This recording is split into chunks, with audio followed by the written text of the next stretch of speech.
हाँ जी, good afternoon everyone. और सही है सब कुछ? थोड़ी बढ़िया है, चलो बढ़िया, आपको ही बहुत बहुत मुबारक। चलो जी स्टार्ट करते हैं। The topic that we would be discussing today is fundamental rights. क्या हो गया?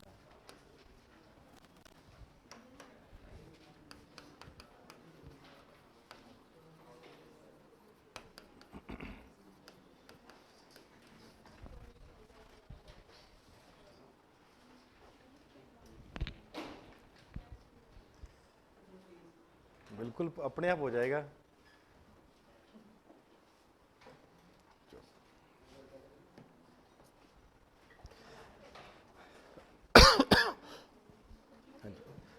How many fundamental rights are there? कितने फंडामेंटल राइट्स हैं? 6। कौन कौन से बोलो? हाँ हाँ हाँ है अमेंडमेंट, कॉन्स्टिट्यूशन अमेंडमेंट राइट हो गई। हाँ, और कौन सी छोड़ गई?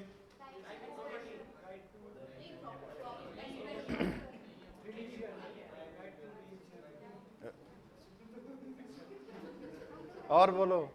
हाँ भी बताओ, रोहित बताओ फंडामेंटल राइट्स कौन कौन सी हैं? पहली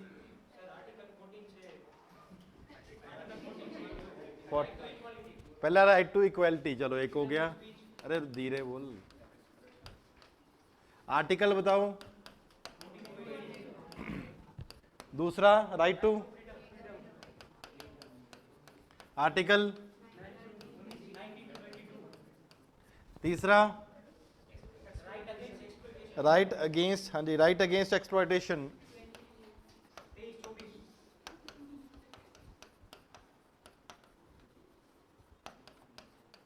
चौथा राइट टू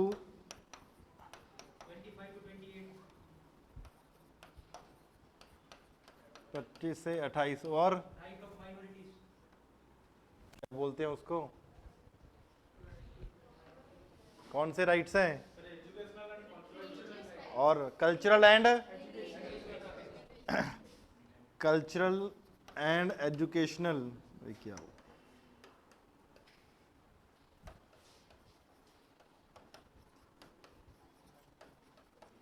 तो 29 से। और लास्ट वाला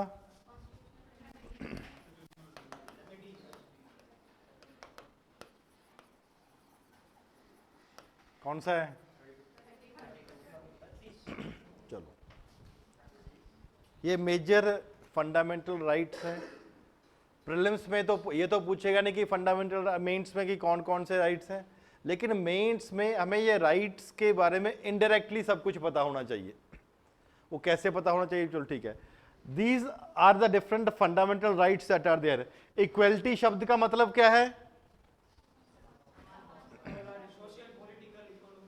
हाँ, और इक्वलिटी कहाँ कहाँ पे? अरे इक्वलिटी का, इक्वलिटी ऑफ अपॉर्चुनिटी और कुछ भी है। फ्रीडम किससे चाहिए? गवर्नमेंट से फ्रीडम नहीं। मैं आपके दिल की हालत समझता हूँ। हैं? और आर्बिट्ररी अरेस्ट, और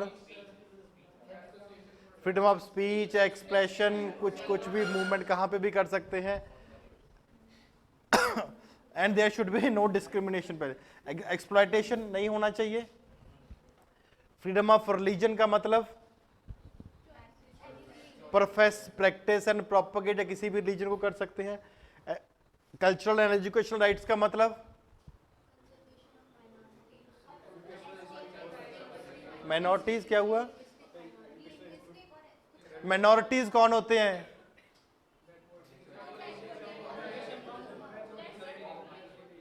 बेस्ड अपॉन लेसर पॉपुलेशन का मतलब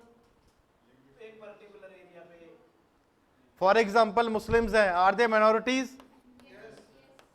हर जगह पे माइनॉरिटीज रहेंगे। हिंदूज आर इन माइनॉरिटी और मेजॉरिटी। क्या ये इनके कल्चरल प्रोटेक्ट करने की जरूरत है कि नहीं है? कैसे करोगे?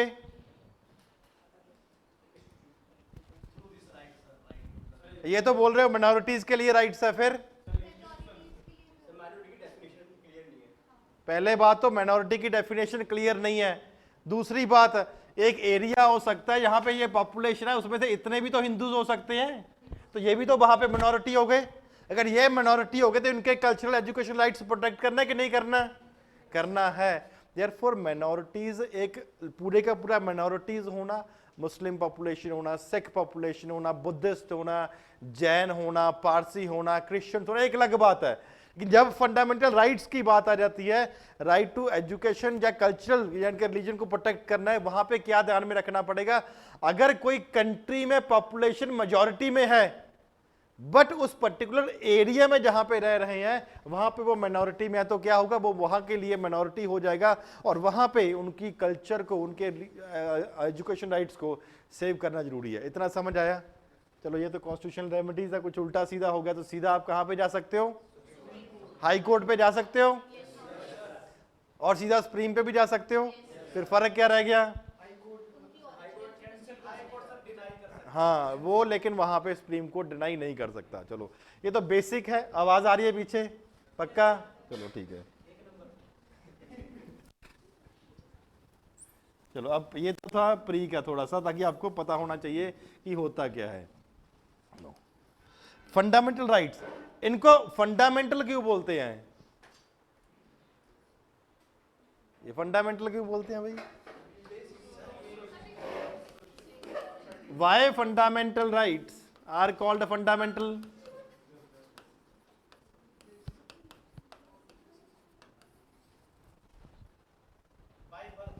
अरे और कोई?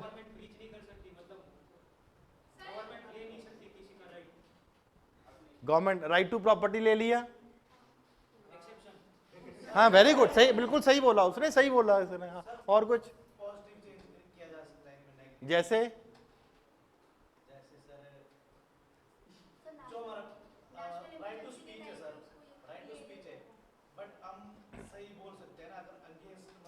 ठीक है, वेरी गुड। और कुछ? हाँ बोलो। कौन से आर्टिकल सस्पेंड नहीं होते? 20 एंड 21 सस्पेंड नहीं होते। चलो, फंडामेंटल क्यों बोलते हैं इनको? किसके बेसिक राइट है? सिटीजन के बेसिक राइट है। क्या प्रमोट करते हैं ये? Very good, they are basically the essential. अरे उसको भी नहीं पता था, तुक्के से निकल गया।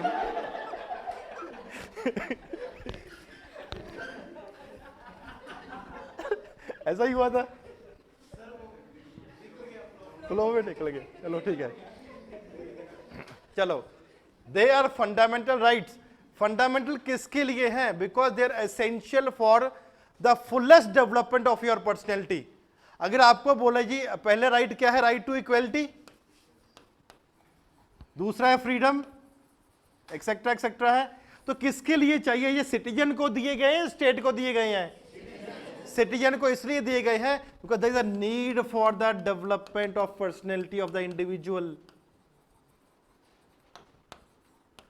पर्सनैलिटी ऑफ इंडिविजुअल का मतलब क्या हो गया? कि आपकी लिबर्टी, आपकी प्राइवेसी, सब चीज को प्रोटेक्ट करेगा। किससे प्रोटेक्ट करेगा?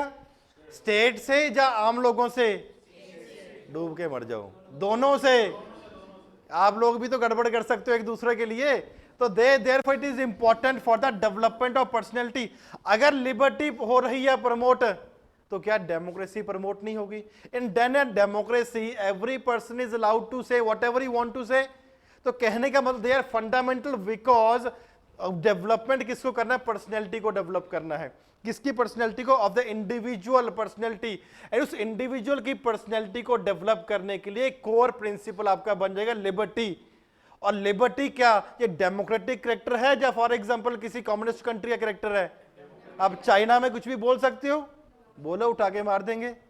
यहां पे डेमोक्रेटिक फीचर है। क्यों? This is important for liberty. Why? Because the fundamental rights are also promoting what is called as democracy. कोई प्रॉब्लम है? एंड नॉट ओनली दिस, कि एक चीज को प्रमोट कर रहे हैं, आपने बोला कि नहीं जी मैं नहीं प्रमोट होने दे रहा, तेरी राइट को मैं रोकूंगा। आप बोलोगे who are you to stop my right, तो you will be directly moving to the Supreme Court. और कोई भी कॉन्स्टिट्यूशन में राइट्स नहीं है जिसके लिए आप डायरेक्टली सुप्रीम कोर्ट पे मूव कर सकते हो। वो कहां पे जाना पड़ेगा अगर कोई राइट इंफ्रिंज हुई है? लोअर कोर्ट में जाओगे ना, सीधा हाई कोर्ट में जाओगे तो लोअर कोर्ट क्यों बनाई है? पहले नीचे वाली कोर्ट में जाओगे, उसके बाद आप डिस्ट्रिक्ट एंड सेशन कोर्ट में जाओगे, फिर हाई कोर्ट में जाओगे और फिर दूसरी जगह पे सुप्रीम कोर्ट में। But for this fundamental right they are fundamental because they want to protect the liberty of an individual. Why? Because the personality and the fullest development of the individual is required. Why it is required? Because हम democratic nation हैं। अगर democratic nation है तो हमें अपनी rights को भी promote कर, अगर हमारी राइट को कोई रोकता है तो वहां पे हम सीधे का सीधा सुप्रीम कोर्ट पे जा सकते हैं, सीधा सुप्रीम कोर्ट पे जा सकते हैं। And they are fundamental to the governance of the country. Governance का मतलब यहां पे डेमोक्रेसी। अब दो तीन शब्द है, इसको ध्यान से सुनो। एक होता है गवर्नमेंट, एक होता है गवर्नेंस, एक होता है गुड गवर्नेंस। अरे बैड नहीं होता। एक होता है मिनिमम गवर्नेंस। फर्क क्या है इन सब में? गवर्नमेंट शब्द का मतलब क्या है?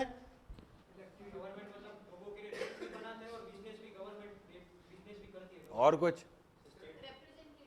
गवर्नमेंट रिप्रेजेंटेटिव हो सकते हैं। क्या एक सरकारी टीचर गवर्नमेंट है? बिल्कुल है।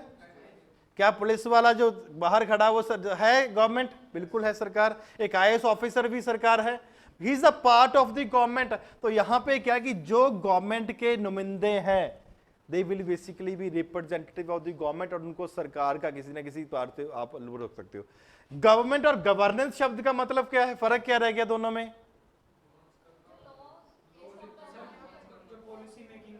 वो तो करेगा ना सरकार, वो तो सरकार का काम है बनाना, थोड़ा इंप्लीमेंट भी तो काम है। जब इसके तीन एंगल बन गए, लेजिस्लेटिव, एग्जीक्यूटिव, जुडिशरी, तो ये तो इंप्लीमेंट तो कर ही रहा है ना। तो गवर्नेंस क्या होता है फिर? नहीं, वो तो सरकार हो गया। सजेशन को सरकार, और कुछ कौन सजेशन देगा? वो तो जुडिशरी कर ही रहा है ना, वो तो सरकार। जज हो गया, जज भी तो गवर्नमेंट ही हो गई। वो तो काम है सरकार का, पॉलिसी बनानी है। गवर्नमेंट हो गया जो सरकार के रिप्रेजेंटेटिव्स हैं, और वो पॉलिसी बनाएंगे, पॉलिसी को इंप्लीमेंट करेंगे एंड पॉलिसी को ओवरसी भी करेंगे भी कुछ गलत तो नहीं हो रहा। इतना क्लियर है सबको? The second is governance. जब इसमें सरकार प्लस सिविल सोसाइटी आ जाती है, जहां पे लोग सरकार को हेल्प करेंगे पॉलिसी बनाने में, पॉलिसी इंप्लीमेंटेशन करने में और पॉलिसी ओवरसी करने में। फॉर एग्जाम्पल, इतना पहले क्लियर हुआ? सिविल सोसाइटी मतलब अ ग्रुप ऑफ पीपल, एक लोग हैं जो सरकार को एडवाइज कर रहे हैं। हम जैसे भी हो सकते हैं, कॉमन सिटीजन्स है जैसे कुछ, फॉर एग्जाम्पल किसी इंटेलेक्चुअल्स का एक ग्रुप बना हो सकता है, they could also be called as a civil society. इतना क्लियर है? अब ये क्या करेंगे? पॉलिसी बनानी है जी। गवर्नमेंट क्या बोलती है? हम आपको ड्राफ्ट तैयार कर रहे हैं जी, हमने कोई पॉलिसी बनानी है, उस पॉलिसी का ड्राफ्ट तैयार करके हमने वेबसाइट पे डाल दिया है। अब आप बताओ जी इस ड्राफ्ट में क्या क्या अमेंडमेंट्स करनी है ताकि इस पॉलिसी को अच्छे तरीके से बना सकें। कोई प्रॉब्लम? क्लियर है सबको? पॉलिसी बनानी है, पॉलिसी बनाने में सिर्फ सरकार अपना इनपुट्स नहीं देगी, बट आम लोग भी अपने इनपुट्स गवर्नमेंट वेबसाइट पे डाल सकते हैं। क्लियर है? इस चीज को जब बाहर वाले लोग पॉलिसी बनाने में आ जाते हैं उसको बोलते हैं गवर्नेंस। सिर्फ सरकार नहीं और सिविल सोसाइटी भी आ जाएगी। पॉलिसी बनाएंगे तो पॉलिसी को इंप्लीमेंट भी तो करेंगे। जैसे फॉर एग्जांपल कोविड है, तो कोविड के टाइम के ऊपर बहुत सारी ऑर्गेनाइजेशन ने खाना प्रोवाइड किया। क्या ये उनका काम था? नहीं काम था, ये सरकार का काम था। क्यों? हमारी सरकार एक वेलफेयरिस्टिक गवर्नमेंट है, लेकिन गवर्नमेंट ने क्या बोला? हम आपको पैसे देते हैं, आप हमारा ऑर्गन बन के काम करो। कोई प्रॉब्लम? दूसरा ये हो गया पॉलिसी इंप्लीमेंटेशन। तीसरा ओवरसी करना, और आप ये भी देखोगे कोई करप्शन तो नहीं कर रहा, कुछ और प्रॉब्लम तो नहीं कर रहा। इसके लिए एक नेक्स्ट स्टेप आपको अलग से टॉपिक भी करवाया जाएगा, उसको बोलते हैं, जस्ट फॉर एन एग्जांपल, एक सोशल ऑडिट। ऑडिट क्या होता है? अकेला ऑडिट, नॉट सोशल ऑडिट। क्या होता है?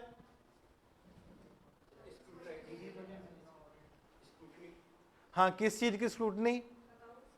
एक अकाउंट, किसी भी चीज की काम की। ऑडिट करना आपने सिर्फ अकाउंट का नहीं, ऑडिट ये भी काम करना है कि काम रिक्वायर्ड नंबर ऑफ डेज में हुआ कि नहीं हुआ, उसको भी तो ऑडिट ही बोलेंगे। ऑडिट में किसी भी चीज का आपको दे दिया, इतने पैसे में, इतने दिनों में, इतने लोगों ने ये काम करना है, ऑडिट हो गया। तो normally it is the audit that was done basically by the government, ये सरकारी काम है, सरकारी पैसा जो हमने टैक्स पे कर दिया। दूसरा हो जाता है सोशल ऑडिट, ये क्या है?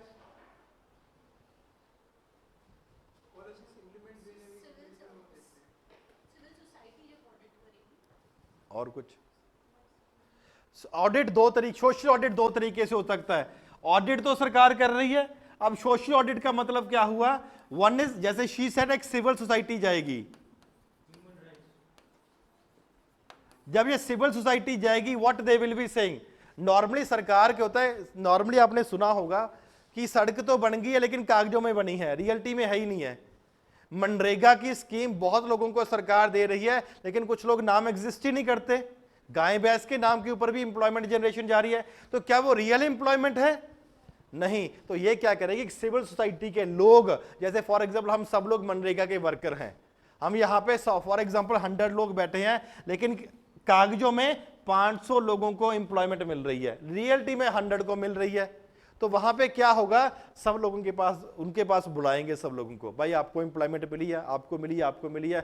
4 लोग बोलेंगे मेरे को मिली है, 2 लोग बोलेंगे मेरे को नहीं मिली, तो मतलब वो प्रॉब्लम है। सोशल ऑडिट मीन सोसाइटी से आप उनका रिव्यू लोगे, जो गवर्नमेंट ने प्रॉमिस किया तो आपको मिल भी रहा है कि नहीं मिल रहा है, कोई प्रॉब्लम? इतना क्लियर है? तो यहां पे जब गवर्नमेंट स्कीम का, अब रिसेंटली क्या कर रहे हैं कि गवर्नमेंट इज सेइंग जितने भी इंपॉर्टेंट गवर्नमेंट स्कीम्स है सबका सोशल ऑडिट किया जाएगा। रियलिटी में लोगों को बेनिफिट भी हो रहा है कि नहीं हो रहा पता तो लगना चाहिए, इसलिए अब रिसेंटली जो गवर्नमेंट स्कीम्स बन रही है उसमें प्रोविजन रखा जा रहा है कि सोशल ऑडिट ही नहीं, सोशल ऑडिट भी इसके साथ में किया जाएगा। Is it clear for everyone online also?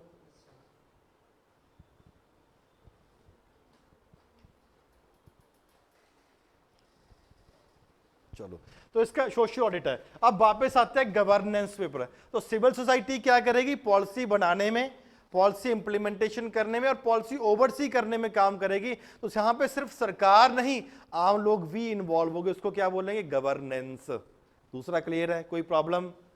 तीसरा है गुड गवर्नेंस।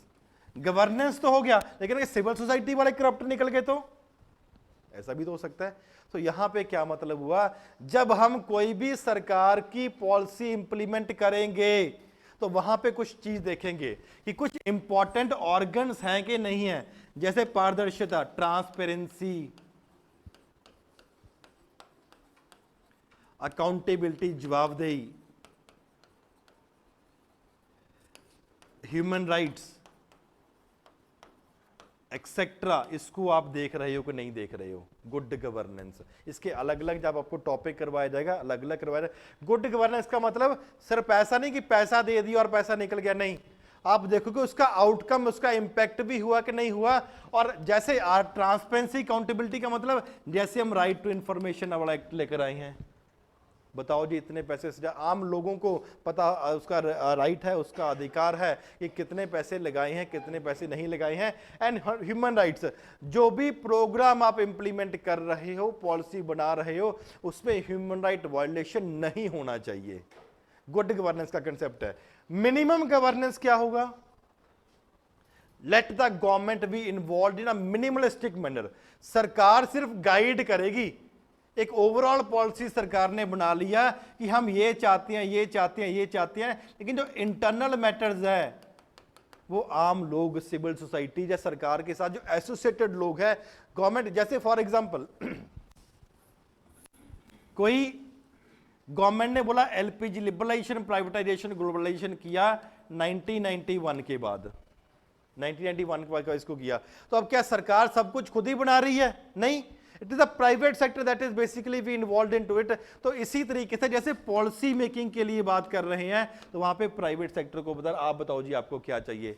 जब implementation for the government welfare scheme, तो वहां पे क्या है, कॉर्पोरेट सोशल रिस्पॉन्सिबिलिटी, कि अगर पॉलिसी मेकिंग में है, जब प्राइवेट सेक्टर को प्रॉफिट भी हो रहा है तो उस प्रॉफिट का 2% या 3% स्कूल खोलने में, सड़क बनाने में, पानी सप्लाई देने में काम आएगा, ताकि कॉर्पोरेट सेक्टर वो भी अपनी सामाजिक जिम्मेवारी समझे कि समाज से हमने बहुत पैसा कमा रहे हैं, थोड़ा बहुत हम समाज को भी वापस दे रहे हैं कि नहीं दे रहे हैं। यहाँ पे मिनिमल गवर्नेंस आ रहेगा, सरकार सिर्फ दिशा देगी, एक गाइडलाइन देगी, लेकिन बाकी सब हम काम खुद के काम खुद ही करेंगे। इसको मिनिमलिस्टिक गवर्नमेंट या मिनिमम गवर्नेंस। तो 4 शब्द हमने सीखे हैं। पहला है गवर्नमेंट, दूसरा है गवर्नेंस, थोड़ा और वाइड हो गया। अब सिर्फ गवर्नेंस ही नहीं, गुड गवर्नेंस चाहिए, और गुड गवर्नेंस के कंटेक्स्ट में मिनिमलिस्टिक गवर्नेंस चाहिए। Let the people, let the society be comparatively good, और इनको अपना काम खुद करने दे, सरकार एक सिर्फ सेध देगी, दिशा दिखाएगी। ये क्लियर हुए चारों के चारों शब्द? वापस आते हैं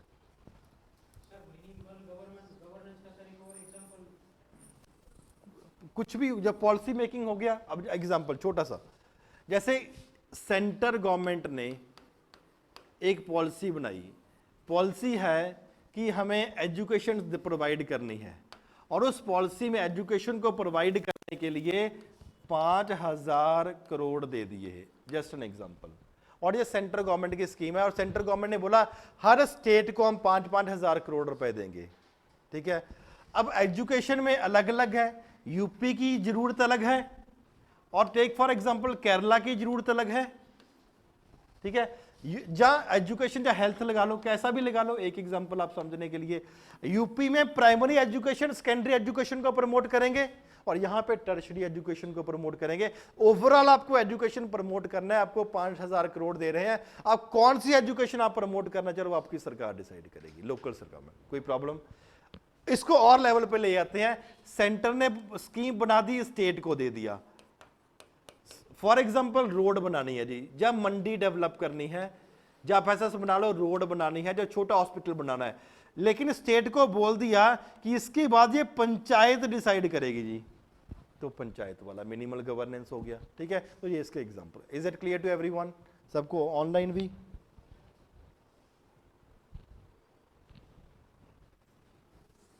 चलो जी, कहां पे थे? Fundamental rights are fundamental in the governance. तो वहां पे governance of the country means अब हम लोगों को भी इन्वॉल्व कर रहे हैं policy making, policy implementation and policy को ओवरसी करने के लिए कि कुछ गलत तो नहीं हो रहा है कि सकता है, कोई प्रॉब्लम। तो पहला हमने कि जरूर नॉर्मली आपको बताया व्हाट आर फंडामेंटल राइट्स, और सिर्फ शब्द को समझने के लिए हम आए कि फंडामेंटल राइट्स को फंडामेंटल क्यों बोला जाता है। सेकेंडली, जब ये सब कुछ प्रोवाइड कर रहे हैं, इसका कुछ महत्वता, कुछ इंपॉर्टेंस या सिग्निफिकेंस भी होगा। सिग्निफिकेंस क्या है जी इसका, क्यों जरूरत पड़ गई है? वो तो वैसे ही प्रिजर्व भी है। जब आप फंडामेंटल राइट की बात कर रहे हो, पहली बात जो आपके दिमाग में आनी चाहिए वो है सिटीजन, दूसरी बात आपके माइंड में आनी चाहिए लिबर्टी ऑफ अ सिटीजन, और तीसरी बात डेमोक्रेसी। ये तीनों शब्दों के ही है। फॉर एग्जांपल सिटीजन, लिबर्टी और डेमोक्रेसी। आधा आंसर तो ये 3 शब्द ही आपके निकाल देंगे, क्योंकि आपका अगर ये मेन पॉइंट्स आपको पता है, you will be in a position to revolve around it, और फिर कुछ ना कुछ वहां से निकाल पाओगे। तो पहले बात है सिग्निफिकेंस की, right to equality, right to freedom etcetera, religious exploitation को आपने रोक के रखना है, या for example fundamental freedom of religion देना है, एक्सप्लॉयटेशन को रोकना। क्यों? Because we are concerned about citizens and their liberty at this point of time. Therefore it is important that इनकी इंपॉर्टेंस क्या है, they are individual rights। ऐसा नहीं कि एक को मिल रहे हैं और दूसरे को compare, individual rights that are there. And क्यों दिए जा रहे हैं? बिकॉज हमारा देश एक डेमोक्रेटिक नेशन है, लोकतंत्र है, एंड अगर इंडिविजुअल राइट्स नहीं है, डेमोक्रेसी मीनिंगलेस हो जाएगी। डेमोक्रेसी को मेंटेन करने के लिए, उसको बना के रखने के लिए ये हमें उनको अधिकार दे रहे हैं comparatively. Most important thing, they can not be violated under any circumstance. किसी भी सर्कमस्टांसेस के अंदर कंपैरेटिवली इसको वायलेट नहीं किया जा सकता, कैन नॉट बी वायलेटेड। और अगर वायलेट होते हैं तो कहां पे जाओगे? सीधा पहले सबसे ज्यादा आपके मानवीय अधिकार को वायलेट कौन करता है? स्टेट। तो क्यों? इसलिए they are protection against the state. सबसे ज्यादा गुंडा कौन, बड़ा गुंडा कौन होता है? गवर्नमेंट। गवर्नमेंट से बड़ा गुंडा कोई हो ही नहीं सकता। लीगली लॉफुली आपको कहीं भी कुछ भी कर सकते हैं, आप कुछ प्रोटेक्ट नहीं कर सकते। जैसे बेचारा शाहरुख खान का बच्चा फंसा लिया, I would use the term, क्योंकि कहाँ पे थोड़ा बहुत इन्वॉल्वमेंट थी, कितने पैसे लगे उसको निकालने के लिए? एक आइडिया, अप्रोक्सीमेटली 30 करोड़ इतना लगा है। अगर ये आम आदमी का बच्चा होता तो ना इतने पैसे हैं, पहले बात उसको पकड़ते ही नहीं, अरे छोड़े, 2 कान पे मारते भगा देते। ठीक है, अगर पकड़ भी लिया तो उसको पता है इसके पास है ही नहीं 30 करोड़। हाँ ठीक है, एसएचओ बहुत बड़ी पावर होती है, तो एसएचओ संभाले जो थोड़ा बहुत लेन देन करके काम हो जाता है। और जितना बड़ा पर्सनैलिटी आप हो जाए उतना ही बड़ा कंपैरेटिवली आपका खर्चा भी होगा, तो वहां पे इंपॉर्टेंट है। चलो, ये कैन नॉट बी, अगर वायलेट हो गया तो आप सीधा जाओगे वहां पे।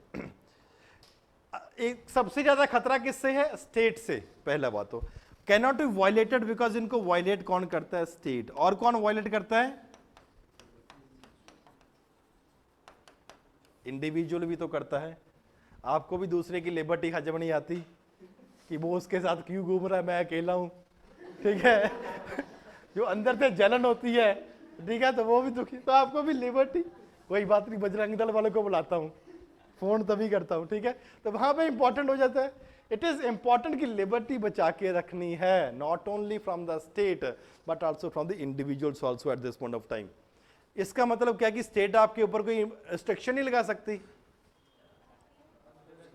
डिस्पाइट द फैक्ट दैट आपको आप स्टेट के खिलाफ प्रोटेक्शन आप मिल रही है, इंडिविजुअल से सभी प्रोटेक्शन भी मिल रही है, लेकिन इसका मतलब यह भी नहीं कि आप लोगों का बुरा करोगे। There are possibilities that the state can put restriction on you, or the state can also put restriction on the individuals or the state, और दोनों पे लगा सकता है। इंडिविजुअल के ऊपर लगाएगा कब? रिस्ट्रिक्शन तो लगाना है, लगाना कब है?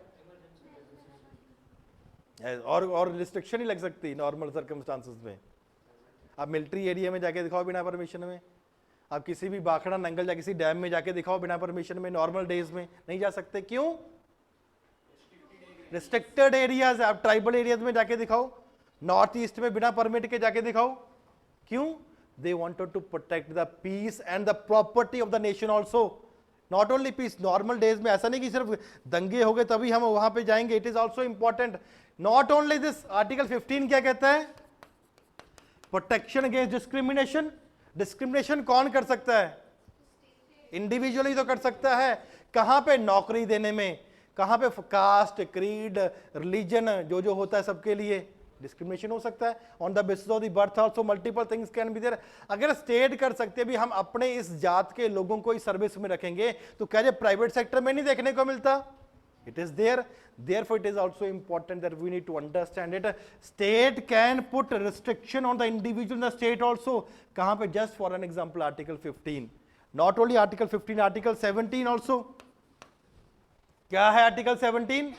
अनटचेबिलिटी को नहीं कर सकते प्रमोट, अगर करोगे तो सीधा जेल यात्रा में आपको कंपैरेटिवली जाना पड़ सकता है। Article 23, trafficking in human being, या फॉर एग्जांपल बेगार, द फोर्स्ड लेबर आप नहीं करवा सकते किसी से। या फॉर एग्जांपल आर्टिकल 24 क्या है? चाइल्ड लेबर नहीं करा सकते, 14 साल से बच्चों को, कम बच्चों को आप हजार्डस एक्टिविटीज में नहीं लगा सकते। So multiple cases are there. Fundamental rights में आपको हर जगह पे देखने को मिलता है, the state can put reasonable restriction on you. Restriction are important, but सबसे ज्यादा इंपॉर्टेंट शब्द है रीजनेबल रिस्ट्रिक्शन। ऐसा नहीं होता कि सरकार, क्या हमें क्या कि it is given against the state. क्यों? स्टेट गलत तरीके से भी कोई बिल बना सकता है, एक्ट पास कर सकता है, तो हम क्यों बोलेंगे जी हम तो the procedure established by law से कर रहे हैं। जिस तरीके से आपको करवाया ना, वो वाला जिस तरीके से आपको बताया कि बिल कैसे पास हो, तो हमने बिल पास किया और वो हो गया काम।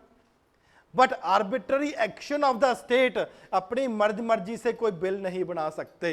अगर बनाओगे तो उसको कंपैरेटिवली चैलेंज किया जा सकता है। क्यों? The most important is the liberty of the individual, जो कंपैरेटिवली सबसे ज्यादा जरूरी है, तो वो अब देखना पड़ेगा। इतना क्लियर है सबको, ऑनलाइन वालों को भी?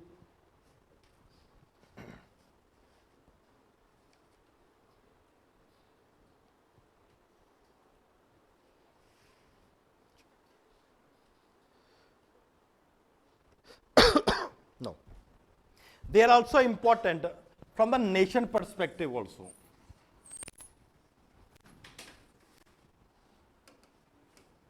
Fundamental rights are important. किसके लिए important है? For the nation.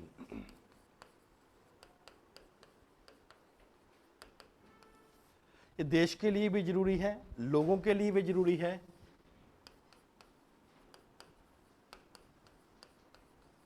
people and for governance also.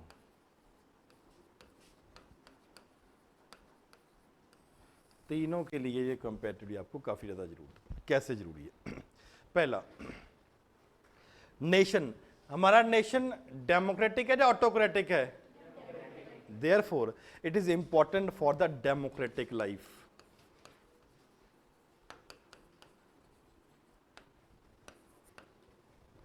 Democratic life के लिए इसका मतलब क्या हो गया?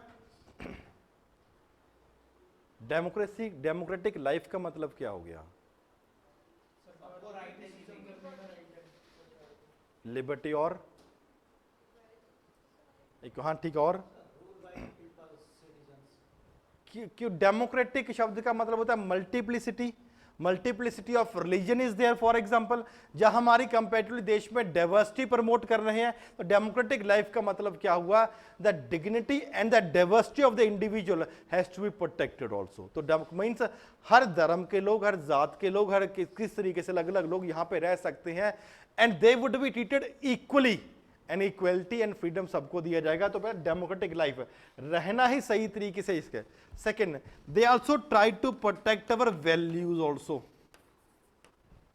वैल्यूज जैसे for example can be understood from the context of right to equality. क्या हमें वैदिक एज में जब बात करते हैं तो वहां पे इक्वलिटी नहीं थी?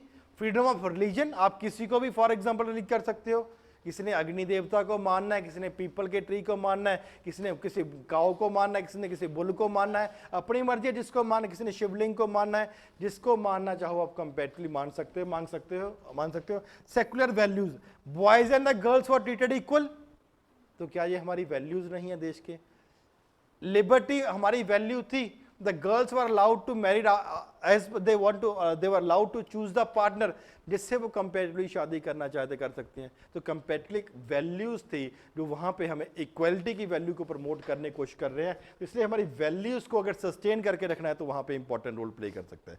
Not only this but also important that it is important for the life of public and social life also.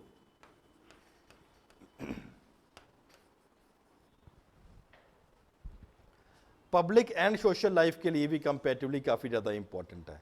इसका मतलब क्या हुआ? अगर हमें सोसाइटी को पूरा डेमोक्रेटिक तरीके से चाहिए, देखो अगर एक है फंडामेंटल राइट्स, दूसरा directive principles of state policy, तो ये पॉलिटिकल राइट्स को प्रमोट करता है और ये वाला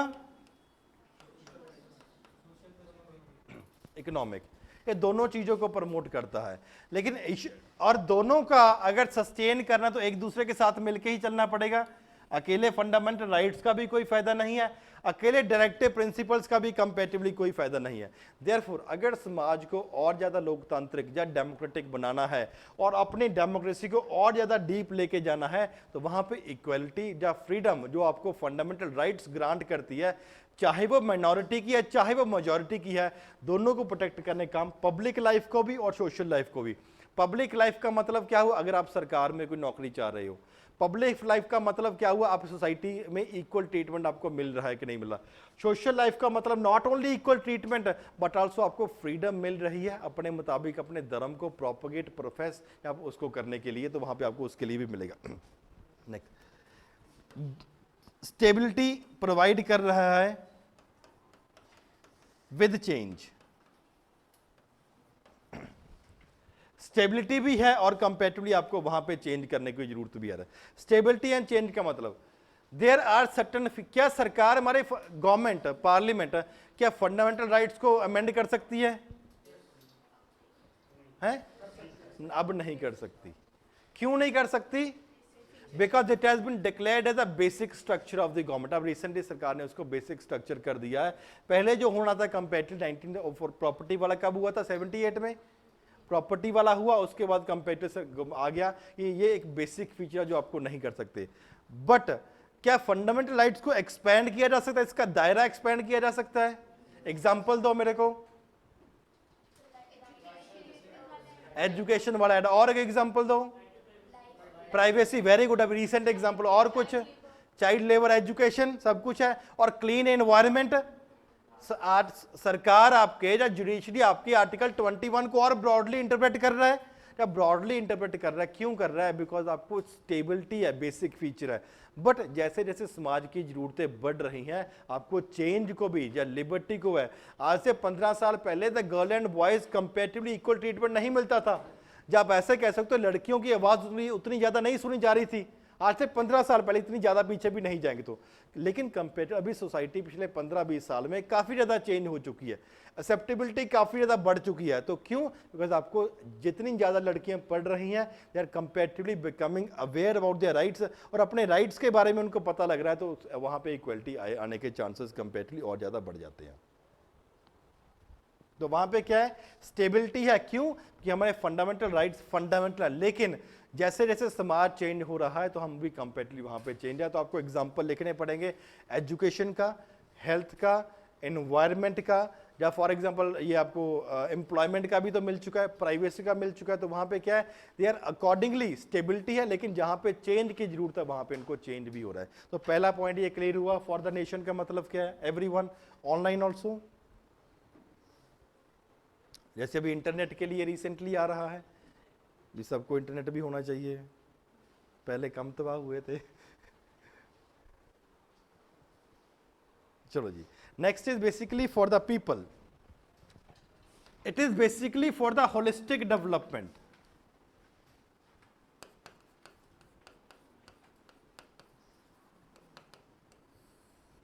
डेवलपमेंट ऑफ द इंडिविजुअल। क्या हुआ? बताओ तो सही, उसका ट्रांसलेशन बता रहे थे। होलिस्टिक मतलब ओवरऑल, हाँ, सर्वांगीण विकास के लिए वो चाहिए।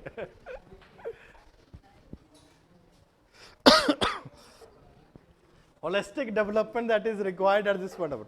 होलिस्टिक डेवलपमेंट शब्द का मतलब नॉर्मली क्या होगा?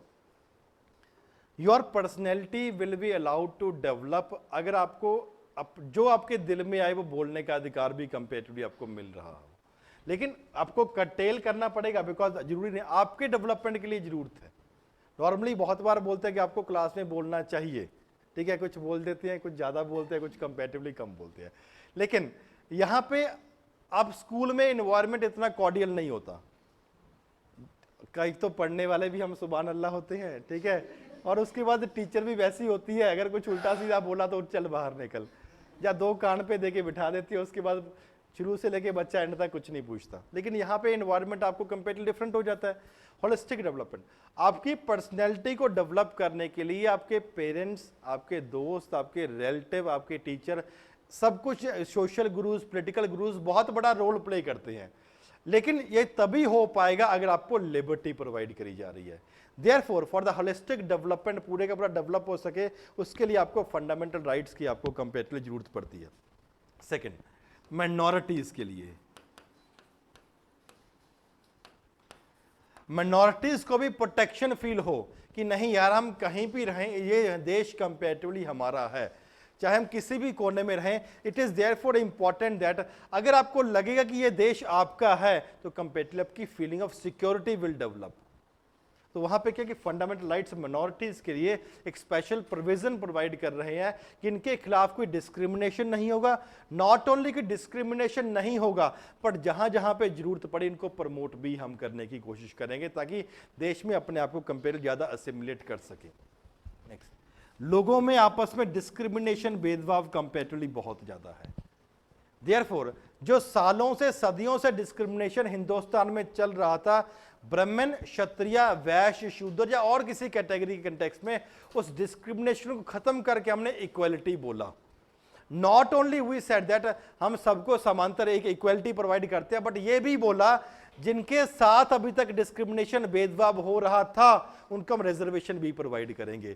तो इक्वालिटी डिस्क्रिमिनेशन खत्म करने का मतलब ये ही नहीं हुआ कि सिर्फ आपको इक्वालिटी प्रोवाइड कर रहे हैं, plus also etcetera incentives will also be given. Reservation दे दिया जी, कोटा दे दिया, आपको प्रोवाइड कर रहे हैं, या प्रमोशन आपकी जल्दी कर रहे हैं। क्यों? बहुत सालों से आपके खिलाफ कंपैरेटिव डिस्क्रिमिनेशन भी हो रहा था, जिसको एंड करने की जरूरत है। Also important for the governance of the country also. Governance, governance शब्द का मतलब क्या हुआ? They will also be becoming a part in the law making, implementation और फॉर एग्जाम्पल ओवरसी ऑल्सो। जब आप फॉर एग्जाम्पल कुछ सरकार ने उल्टा सीधा कर लिया, आप उसके खिलाफ बोलोगे। बोलने का राइट कौन सा है? Right to freedom of speech and expression. तो वहां पे पहला क्या कि ये आपकी गवर्नेंस शब्द का मतलब है कि आपकी पहले तो बेसिक राइट को प्रमोट कर रहा है जी। Freedom of speech, freedom of expression, तभी तो अब गवर्नेंस है। सरकार आज से, मोदी गवर्नमेंट से पहले या खास करके मनमोहन गवर्नमेंट से पहले क्या होता था सरकार एक ड्राफ्ट बनाती थी या सरकार सीधा एक बिल इंट्रोड्यूस कर देती थी, पास हो गया तो एक्ट बन गया, नहीं तो खत्म हो गया। लेकिन मनमोहन सिंह और खास करके भी मोदी की गवर्नमेंट के कंटेक्स्ट में क्या हो रहा है, हर ड्राफ्ट बिल के ड्राफ्ट को हम वेबसाइट पे डाल रहे हैं। फिर इस गवर्नमेंट क्या बोलती है लोगों को, अगर स्टेट गवर्नमेंट अमेंडमेंट चाहती है वो बता दो, लोकल गवर्नमेंट अमेंडमेंट चाहती है वो बता दो, सिविल सोसाइटी अमेंडमेंट चाहती है आप बता दो, आम लोग अमेंडमेंट करवाना चाहते हैं वो बता दो, फॉरेन से कोई करवाना चाह रहा है बता रहा भाई नहीं ऐसे और अच्छा हो सकता है बिल, तो वो बता दो। क्यों? आपका बेसिक राइट है freedom of speech and expression, जो आपको लगता है कंपेरेटिवली आप कह सकते हैं वहां पे कंपेरेटिवली इंपॉर्टेंट है। नॉट ओनली दिस, गवर्नेंस के it is also minimum standards भी प्रोवाइड कर रहे हैं। Minimum standards, for example standard of किस तरीके से आप जस्टिस मिलेगा कि आपको नहीं मिलेगा, फेयर प्ले होगा कि नहीं होगा, आपके साथ इक्वल ट्रीटमेंट मिलेगा कि नहीं मिला। जैसे बिजली पानी सड़क जो भी होता है, बिजली सड़क पानी, यही क्या होता है, रोटी कपड़ा मकान, ये वाला सिस्टम होता है। ठीक है, हाँ ठीक है। तो ये यार है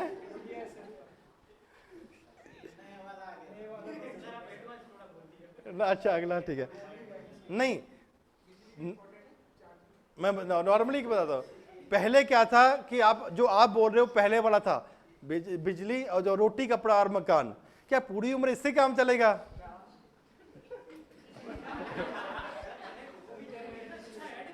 है हाँ, plus sir has to be something supplementary, जैसे बिजली हो गया, सड़क हो गया, पानी हो गया।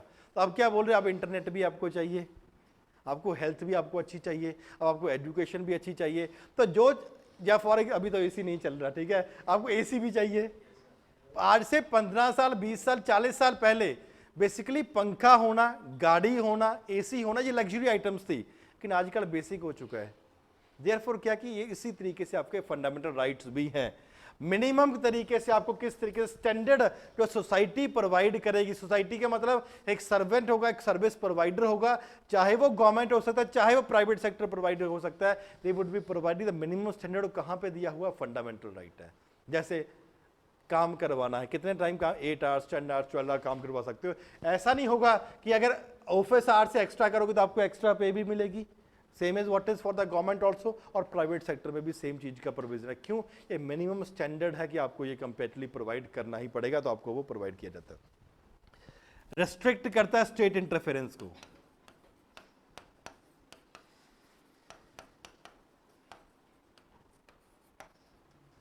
प्राइवेसी दे दिया जी आपको। स्टेट को बोलते भी आप ऐसा कोई लॉ नहीं बना सकते जो कंपेटिवली प्राइवेसी को इन्फ्रिंज करे, आप ऐसा कोई लॉ नहीं बना सकते जो डिस्क्रिमिनेशन करे जॉब के या किसी और के कंटेक्स्ट में। आप कुछ भी नहीं अगर करोगे तो जुडिशरी उसके लिए हाजिर है। तो क्या कि स्टेट की इंटरफेरेंस को भी कंपेटिवली वहां पे प्रोवाइड रोकने की कोशिश करते हैं। अगर स्टेट की इंटरफेरेंस करोगे तो गवर्नमेंट ऑफ लॉ होगा। एक ऐसी सरकार हम बनाने में कामयाब हो पाएंगे that will be basically working on having a good legislature, good executive and good judiciary also. तीनों को अगर तीनों अपने ऑर्गन्स काम कर रहे हैं तो अब हम ऐसा कह सकते हैं it is a government that is working according to the rule of law. जो रूल ऑफ लॉ के मुताबिक कंपेरेटिवली ये सरकार कर रही है। अगर रूल ऑफ लॉ के मुताबिक सरकार काम करेगी तो आपके लिए क्या होगा, it will also B promoting political democracy. ज्यादा से ज्यादा लोग सरकार में पार्टिसिपेट करने की कोशिश करेंगे। फॉर एग्जांपल इलेक्शंस में, वोटिंग में, इलेक्शन में खुद खड़ा होने की कोशिश करेंगे। क्या होगा? जब आपको इक्वलिटी मिल रही है कि आप भी फॉर एग्जांपल राजनीति में आ सकते हो, तो हम देश से अल्टीमेटली पॉलिटिकल डेमोक्रेसी को प्रमोट कर सकते हैं। Therefore fundamental rights are important. पहला, देश के लिए भी जरूरी है। Second thing, not only country but also people and for the governance also. क्यों? सिर्फ गवर्नमेंट ही नहीं चाहिए, सिर्फ पीपल ही नहीं चाहिए, बट हमें गुड गवर्नेंस या गवर्नेंस भी चाहिए, तो दोनों का combination. Therefore fundamental rights are important. किसके लिए? देश के लिए, आम नागरिक के लिए और गवर्नेंस को प्रोवाइड करने के लिए भी। Is it clear to everyone? Online also?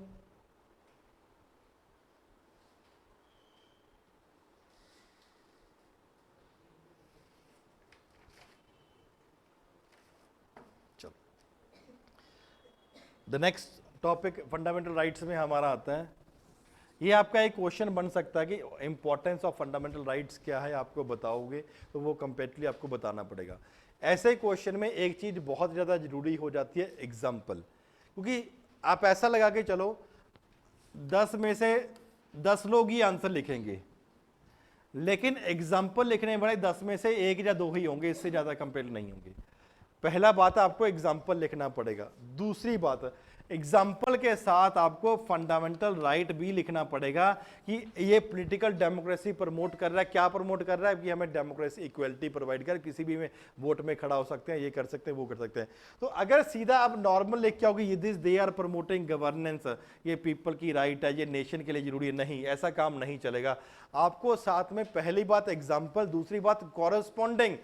Her fundamental right सही है, लेकिन कॉरस्पॉन्डिंग कम से कम 1 या 2 फंडामेंटल राइट भी करो कि ये करने से हमें फॉर एग्जांपल ये फायदा होगा, लेकिन इसके थ्रू हम इसको इंप्लीमेंट करेंगे। Is it clear? चलो आगे करते हैं। गवर्नेंस वाला पार्ट कौन सा नेहा?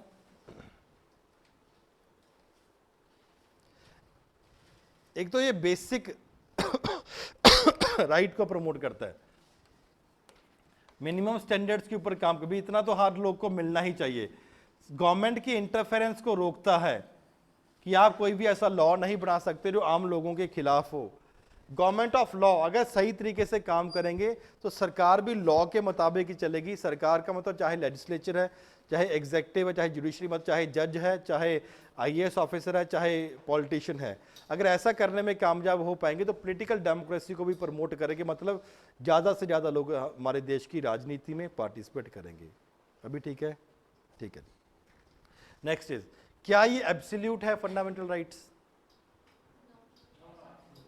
क्या फंडामेंटल एब्सोल्यूट मतलब इसको कोई चैलेंज नहीं किया जा सकता, इसके ऊपर कोई चेक नहीं लगाया जा सकता? एब्सोल्यूट है कि नहीं है? क्यों नहीं है? आपके ऊपर कोई रोक टोक नहीं है। जो लिबर्टी आपको मिल गई आप करना चाहोगे, कि फंडामेंटल राइट आपको मिल गई, आपको फॉर एग्जांपल राइट मिल गई कि कभी भी अपना हाथ ऐसे घुमा सकते हो, हाँ, लेकिन आपकी फंडामेंटल राइट मेरे यहां पे आके रुक जाएगी, क्योंकि उसके बाद फिर मेरी फंडामेंटल राइट भी शुरू हो जाएगी। ठीक है? तो उसको बोलते हैं क्या फंडामेंटल राइट एब्सोल्यूट है भी, इसके ऊपर कोई रोक टोक है कि नहीं है? है और होनी भी चाहिए। है? हाँ,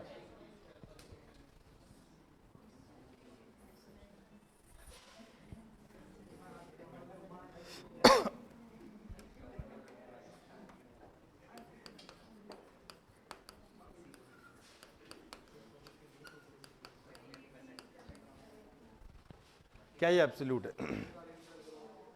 चलो, आप नॉर्मल नहीं लिख सकते कि नहीं ये fundamental rights are not absolute because ये ऐसा नहीं है। आपको कोई लॉजिक देना पड़ेगा, बिकॉज ये पॉलिटी है, वो भी मेंस का पार्ट है। आप बोलोगे जी मेरे को नहीं पता, सुप्रीम कोर्ट इन AK गोपालन वर्सेस स्टेट ऑफ मद्रास,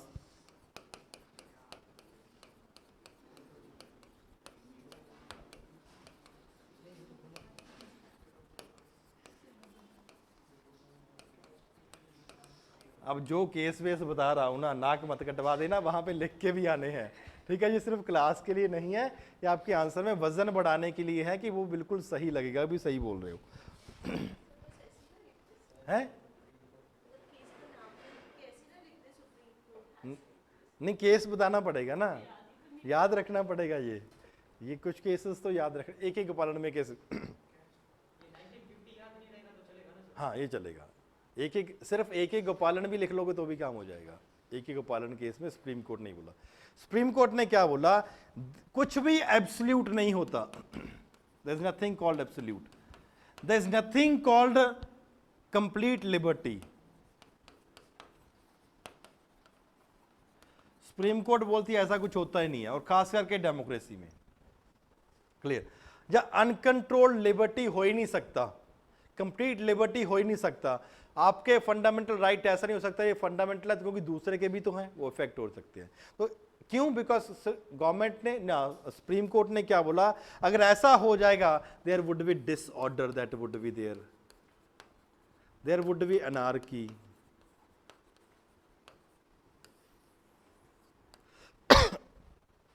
जैसे ब्रजेश का दिल किया कि चलो ठीक है भी आज शाम को यहाँ पे निशाना लगाते हैं वो दीवार के ऊपर, लेकिन आगे विक्की बैठा है, ठीक है, तो उसके लग गई तो लिबर्टी तो है, लेकिन अगर विक्की भी बोलेगा तेरी लिबर्टी है तो मेरी भी है, ठीक है, तो क्या होगा, एक दूसरे की तरफ कर लोगे गोलियां, तो वहां पे क्या हो जाएगा, there would be disorder, there would be anarchy, that would be there.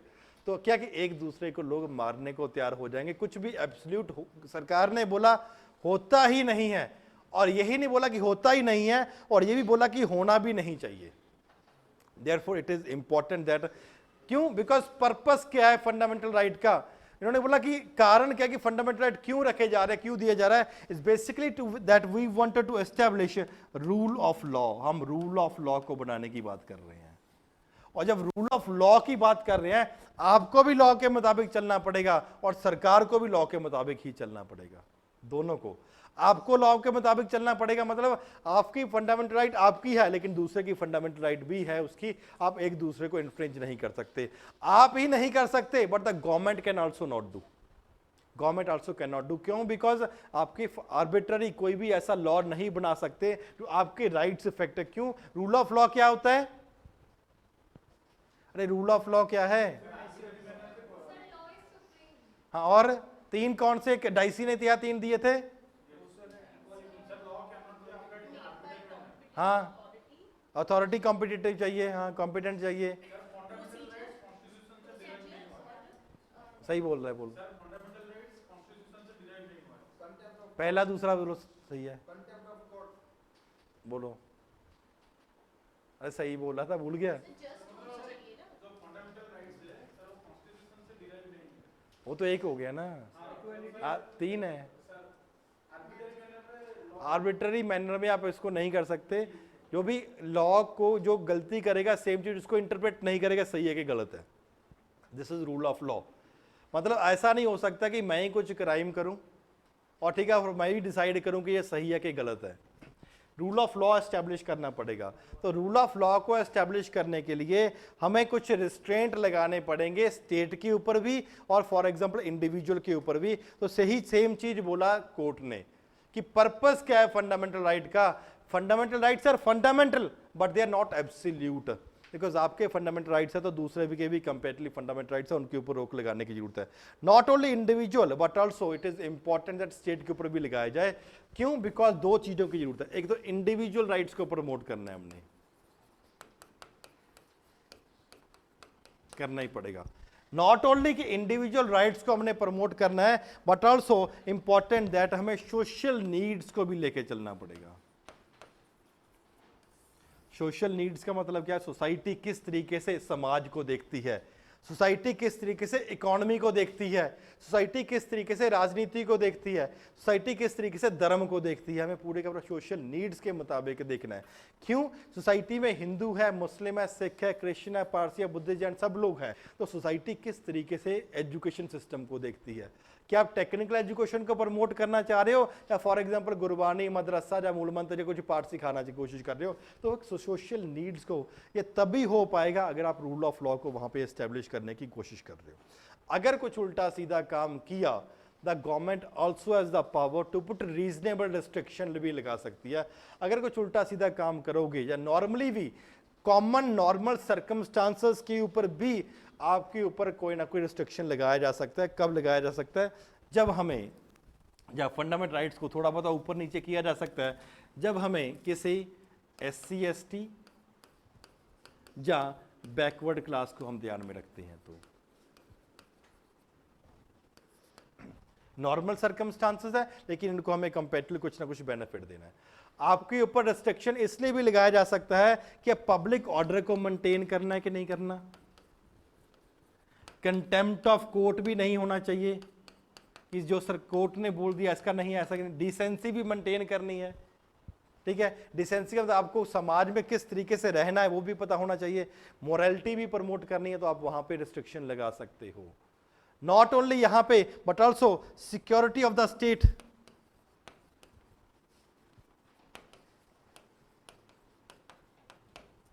को मेंटेन करना है, इंपॉर्टेंट है।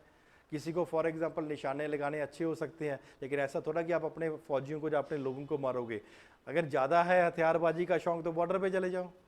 जैसे पंजाबी सिंगर को जाना चाहिए सभी को, वो तो ऐसा होता है पंजाबी गाने सुनो भी एक बंदा 10,000 को मार देगा, तेरा यार ऐसा है, तेरा यार ऐसा है, पता नहीं कैसा कैसा होता है? क्या हुआ?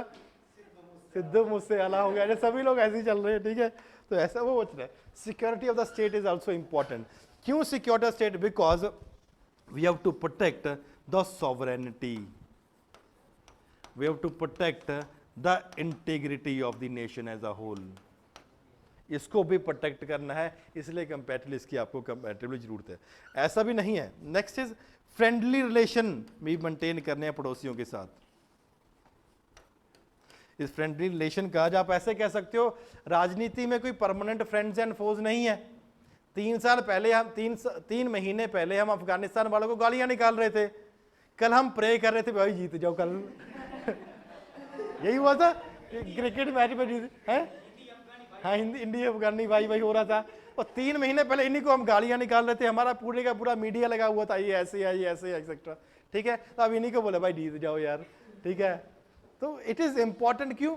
कभी भी आपके इंटरेस्ट परमानेंट नहीं होते राजनीति में। तो यहां पे अगर फ्रेंडली रिलेशन है, आप कितना भी फॉर एग्जांपल आपके मन में पाकिस्तान के लिए गलत हो सकता है, but on the other hand जब आप इंटरनेशनल लेवल के ऊपर मीट करोगे तो आपका फॉर अंदाजा अलग होना चाहिए।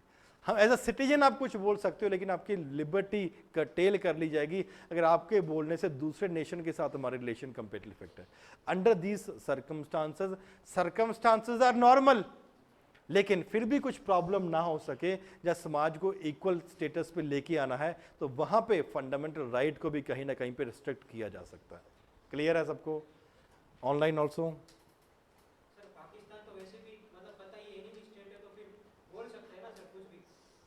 पाकिस्तान यही हमारे लिए बोल रहा है, हम भी तो उनके एनिमी स्टेट है ना। जैसे एक है MFN, मोस्ट फेवर्ड नेशन। ये क्लॉज था जिसके मतलब कि ये क्या वो है, ये क्लॉज कि ये ट्रेड करना। इस क्लॉज का पहले मतलब समझ लो, इसका फुल फॉर्म है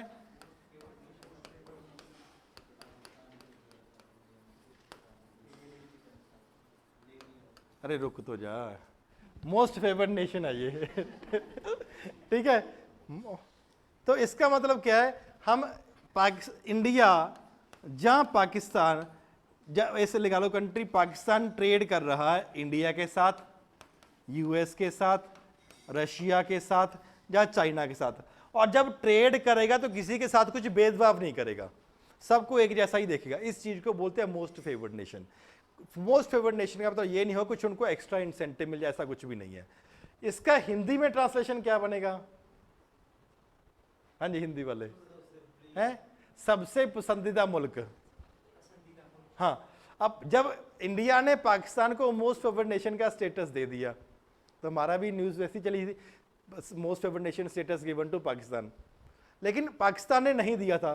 कुछ टाइम के बाद पाकिस्तान ने ही दे दिया, तो हेडलाइन वहां पे कहती हिंदुस्तान सबसे पसंदीदा मुल्क, क्योंकि उसको इंटरप्रेट करना तरीका अलग हो गया ना, क्योंकि वो इकोनॉमिक एंगल में नहीं, वो पॉलिटिकल एंगल में दिखाने की कोशिश करेगी अब से हिंदुस्तान सबसे पसंदीदा।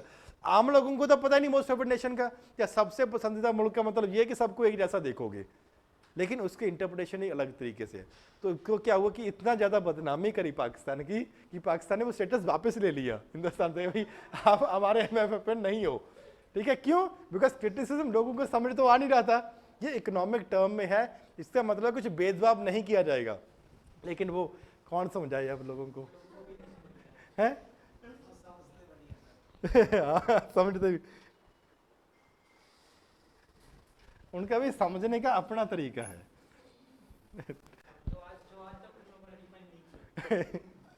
चलो नेक्स्ट इज, इतना समझ आ गया सबको। Next is criticism.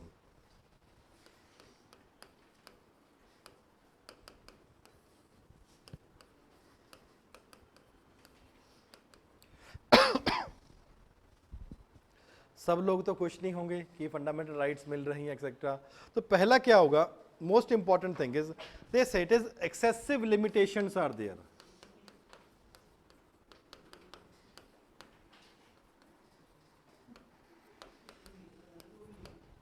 क्या हुआ? बहुत लिमिटेशन क्या होता है जी? अरे लिमिटेशन की कमियां नहीं होता, पाबंदियां नहीं। अरे हिंदी वालों को तो बोलने दो, उनको पता होता है सही। लिमिट है, क्या बोल रहा है? सीमित, सीमाएं, ज्यादा ही सीमाएं हैं। अरे भाई जिसको याद करना घर पे जाके करना। Excessive limitations. On the one hand हम कह रहे हैं ये फंडामेंटल राइट्स हैं, आपकी लिबर्टी को कंपैरेटिवली प्रमोट कर रहे हैं, but on the other hand आप लिमिटेशन भी लगा रहे हो। लिमिटेशन फॉर एग्जांपल, हम किसी को रिजर्वेशन दे रहे हैं, हम क्वालिफिकेशन फिक्स कर रहे हैं, भाई तुम इतने पढ़े होने चाहिए, ये होना चाहिए। एक्सेप्शंस दे रहे हैं, यहाँ पे आप ऐसा लगा लो एक्सेप्शंस दे रहे हैं। आप रिस्ट्रिक्शन लगा रहे हैं, फॉर एग्जांपल रिस्ट्रिक्शन कुछ बोलने से। On the one hand you are saying कि freedom of speech and expression होना चाहिए, ऑन दी अदर हैंड आप बोलोगे नहीं भाई कुछ उल्टा भी नहीं बोल सकते। जो एक हाथ से दिया था दूसरे हाथ से वो कंपेरेटिवली वापस ले लिया, रिस्ट्रिक्शन भी कंपेरेटिवली लगा ली, आपने क्वालिफिकेशन कर दी। वैसे बोलते सबको जॉब मिलनी चाहिए, लेकिन भाई आपने इतना पढ़ा होना चाहिए तभी आपको कंपेरेटिवली वो जॉब मिलेगी। तो वहां पे कैसा कहा जाता है कि जो एक हाथ से दिया वो कंपेरेटिवली कॉन्स्टिट्यूशन ने दूसरे हाथ से ले लिए, कैसे ना कैसे करके। तो लिमिटेशन बहुत ही लगाने की कोशिश करी है। फंडामेंटल राइट्स तो हैं, पॉलिटिकल राइट्स है, बट कोई सोशल राइट है यहां पे आपकी नहीं है। इकोनॉमिक राइट है, नहीं है। एडवांस्ड कंट्रीज फॉर एग्जाम्पल आज के डेट में, तो पहले जैसे USSR था या अभी चाइना है, चाइना सिर्फ आपके पॉलिटिकल राइट्स नहीं दे रहा, आपको सोशल और इकोनॉमिक राइट भी देने की कोशिश कर रहा है। तो वह जैसे हमारे मिसिंग है, जैसे सोशल सिक्योरिटी,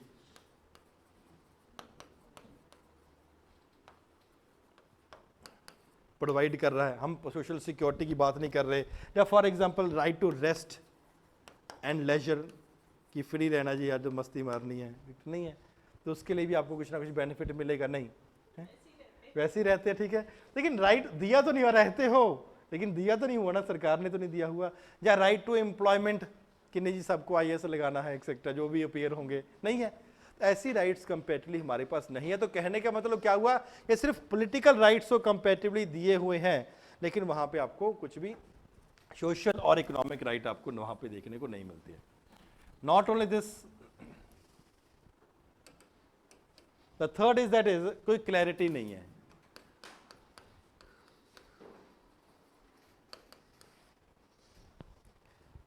कुछ इंपॉर्टेंट वर्ड्स हैं जिनका कोई मतलब ही नहीं होता, जैसे पब्लिक इंटरेस्ट, कि हम जो समाज के लिए कर रहे हैं जी। हिंदू वाले बोलेंगे हम अपने समाज के लिए कर रहे हैं, मुस्लिम वाले बोलेंगे अपने लिए, सिख वाले बोलेंगे अपने समाज के लिए कर रहे हैं। ये पब्लिक इंटरेस्ट कौन सा पब्लिक इंटरेस्ट, किसकी बात आप कंपेरेटिवली कर रहे हो, वहां पे कुछ भी क्लैरिटी नहीं है। सेकेंडली क्या बोला, कहीं ना कहीं पे हम आपके ऊपर रीजनेबल रिस्ट्रिक्शन लगाएंगे जी, कुछ पाबंदियां लगाएंगे। रीजनेबल, अब रीजनेबल क्या होता है, कुछ भी नहीं, कोई क्लियर कट टाइम थोड़ा। ऐसे बोला कि आपको पढ़ना चाहिए, अब कितने घंटे पढ़ना चाहिए वो तो बोला ही नहीं, ठीक है। रीजनेबल, कि रीजनेबल रिस्ट्रिक्शन, रीजनेबल क्या होता है, दैट कैन बी वेरिड। बोला कि हम पब्लिक ऑर्डर मेंटेन करेंगे। एक बंदा बोलेगा कि मेरे को बॉम्ब चलाने में पब्लिक ऑर्डर लगता है, दूसरा बोलेगा नहीं मेंटेन। पब्लिक ऑर्डर की डेफिनेशन थोड़ा है, जैसे अफगानिस्तान में भी तो पब्लिक ऑर्डर आया है लेकिन बंदूक से आया है, ठीक है, पब्लिक ऑर्डर है लेकिन अलग अलग तरीका, कोई उसको किस तरीके से देखता है, कोई उसको किस तरीके से देखता है। माइनॉरिटीज, आज एक मिनॉरिटी, कल आपने दूसरा ऐड कर दिया, परसों किसी और को ऐड करोगे, क्योंकि क्लियर कट नहीं है। और जैसे अभी रिसेंट इंटरप्रिटेशन है, जैसे आपने भी बताया था, इस मेजर एरियाज में मुस्लिम्स है लेकिन यहाँ पे हिंदूज रह रहे हैं, तो ये भी मिनॉरिटी हो गए ना। ये रेगुलर इंटरप्रिटेशन हो रहा है, तो कोई क्लियर कट नहीं है। देख, कोई no clarity, the words are comparatively very vague, तो जिसको अपने मुताबिक जो चाहे वो इंटरप्रेट कंपैरेटिवली किया जा सकता है। क्यों किया जा सकता है? Because there is no consistent philosophy.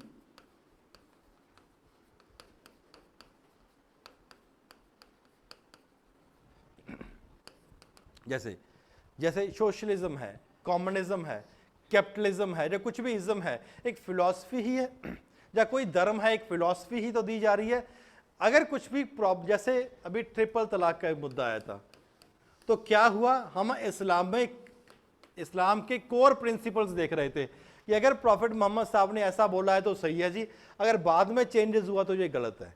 तो ये कोर फिलॉसफी, कोर आइडियोलॉजी हुई। लेकिन ये फंडामेंटल राइट्स के बारे में बात करते हैं, कोई इतनी खास डिस्कशन हुई नहीं थी। जब डिस्कशन नहीं हुई थी, अगर आज कुछ उसको इंटरप्रेट करना है तो हमें किस चीज को देखेंगे, कुछ भी ऐसा नहीं है। हमारे पास फंडामेंटल राइट्स के लिए कोई फिलॉसफी नहीं है, कोई डिस्कशंस नहीं है, कुछ डिबेट्स नहीं है। इसलिए अगर सुप्रीम कोर्ट या हाई कोर्ट को इसको इंटरप्रेट करना पड़े भी, हम इसका मतलब क्या है, तो उसका कोई भी आइडिया नहीं, तो जो कंपेरेटिव इसके लिए नेगेटिव पॉइंट है। Not only this, there is no permanency also. Permanent भी नहीं है जी। फॉर एग्जाम्पल 1978 में abolition of the fundamental right to property को ले लिया था, बट उसके बाद क्या हुआ, रिसेंटली क्या चल रहा है, सुप्रीम कोर्ट ने इसके स्टेट के अधिकार के ऊपर रोक लगाने के लिए बेसिक स्ट्रक्चर का डॉक्ट्रिन लेकर आए। तो मतलब ये नहीं, इसका बेसिक स्ट्रक्चर परमानेंसी था, 1978 में परमानेंसी को खत्म किया और राइट टू प्रॉपर्टी वाला लेकर आए। अब परमानेंट रहें इसके लिए क्या किया है, इसको बेसिक स्ट्रक्चर डिक्लेयर कर दिया है। तो लेकिन पहले प्रॉब्लम हो चुकी है, तो ऐसा भी हो सकता है कि आने वाले टाइम में कुछ ऑटोक्रेटिक बंदा आ जाए और वो भी कंपेरेटिव कुछ प्रॉब्लम करने की कोशिश करे, ऐसा भी हो सकता है। 6, सस्पेंशन ड्यूरिंग इमरजेंसी।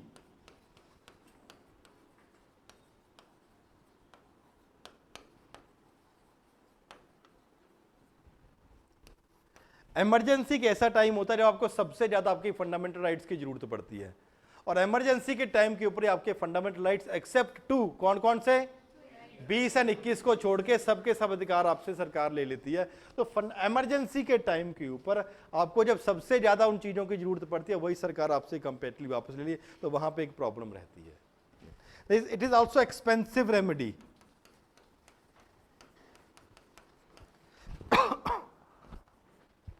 सीधा कोर्ट में चले गए, या कोर्ट में जाओगे तो सुप्रीम कोर्ट में जाओगे, तुम्हारे लोकल वकील तो काम नहीं करेगा, वकील भी फॉर एग्जांपल थोड़ा सा एक्सपेंसिव होगा। और ऐसा भी नहीं कि 1-2 महीने में, 1 साल में काम ठीक आ जाएगा, it is time taking process. तो एक्सपेंसिव है, महंगे वकील आपको करने पड़ेंगे, और सुप्रीम कोर्ट एक ही जगह पे है, कहाँ पे, दिल्ली में है, आपको कंपेरेटिवली यहाँ पे आना पड़ेगा। नॉट ओनली दिस, जैसे इसने एग्जाम्पल दिया था राइट टू प्राइवेसी का। अब राइट टू प्राइवेसी के मैटर को सोल्यूशन लाने के लिए सरकार ने या सुप्रीम कोर्ट ने 5 साल लगा दिए। It is not only expensive, it is also time taking process, जो एक आम लोग अपने चलो छोड़ो क्या करना है, प्रॉब्लम है। Last is preventive detention.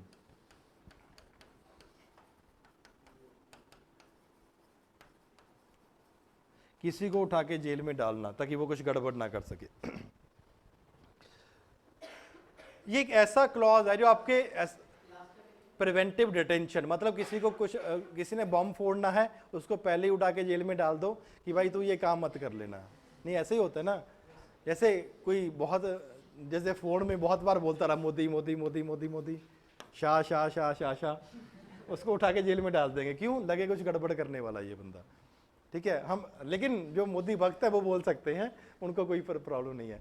Normally जब फोन टैपिंग होती है इसी चीज को देखा जाता है, या कुछ फॉर एग्जांपल 26 जनवरी आ रहा है, 15 अगस्त आ रहा है, कि बहुत चक्कर लगा रहा है लाल किले के, उसको बुला जा भाई बे, क्यों इतने घूम रहा है लाल चौक। और ये सही भी है, क्योंकि किसी को उठा के 10 दिन जेल में डाल दोगे, बॉम्ब पड़ा के से तो बच गई ना। It is important that preventive tension. लेकिन एक ऑन दी वन हैंड आप फंडामेंटल राइट, इक्वलिटी बोल रहे हो, लिबर्टी बोल रहे हो, फ्रीडम बोल रहे हो, ऑन दी अदर हैंड वो बोल रहा है मैं तो ऐसे ही घूम रहा था यार, दिल कर रहा था मोदी मोदी करने का, आपने उठा के जेल में डाल दिया। दिल कर रहा था रोज 10 बार मैंने कसम खाई थी 10 बार 1 घंटे में मैं लाल किले के पास जाकर आऊंगा और उसके बाद मोदी मोदी बोलूंगा, ठीक है, दिल कर रहा था, और आपने उसको प्रिवेंटिव डिटेंशन लगाया। तो ये पूरी की पूरी रूह है उसकी, ठीक है, फंडामेंटल राइट्स की, वो कंपैरेटिवली आपसे ले लिया जाता है, तो वहां पे एक कंपैरेटिवली प्रॉब्लम है।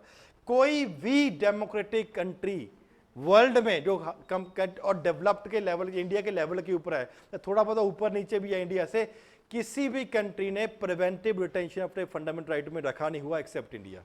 ये कंपेरेटिवली प्रॉब्लम है। तो these are the various limitations that are there, criticism that are there of fundamental rights. सीधे का सीधा आपको ऐसा ही क्वेश्चन आ सकता है जी, इसका इंपॉर्टेंस क्या है, क्या ये एब्सोल्यूट है, क्या ये एब्सोल्यूट नहीं है, इसके ऊपर लिमिटेशन या क्रिटिसिज्म कंपेरेटिव क्या। इतना समझ आया सबको? क्लियर? Online also?